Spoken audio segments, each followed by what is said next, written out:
कश्मीर के एक छोटे से गांव काजपुर में एक व्यक्ति नाम था सूरज नारायण। सूरज अपने शांत स्वभाव और सादगी भरी जिंदगी के लिए पूरे गांव में मशहूर था। उसके पास एक बेटा था, अर्जुन, जो अपने पिता के साथ मिलकर खेतीबाड़ी करता था। उनके पास एक भैंस थी जिसका नाम था गंगा। यह भैंस उनकी सबसे कीमती संपत्ति थी।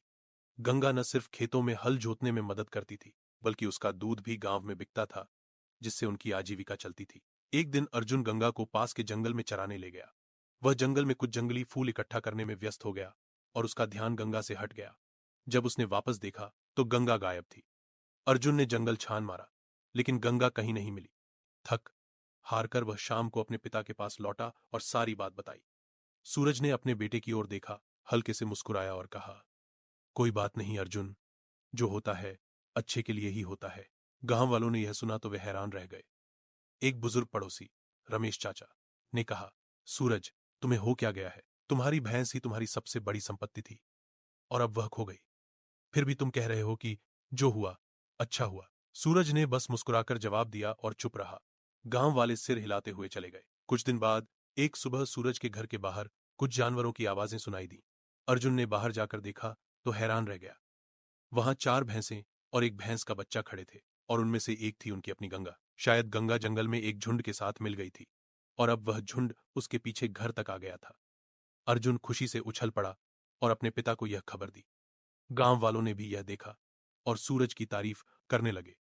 सूरज, तुम तो बड़े भाग्यशाली हो। पहले तुम्हारे पास सिर्फ एक भैंस थी और अब तुम्हारे पास 5 है। सूरज ने फिर वही बात दोहराई, जो होता है अच्छे के लिए ही होता है। कुछ हफ्ते बाद अर्जुन नई भैंसों को प्रशिक्षित करने की कोशिश कर रहा था।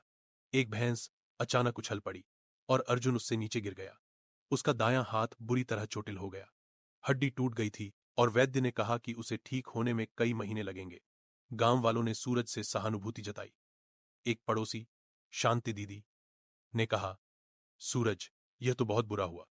अब अर्जुन खेतों में काम कैसे करेगा? सूरज ने फिर से मुस्कुराते हुए कहा, कोई बात नहीं, जो होता है अच्छे के लिए ही होता है।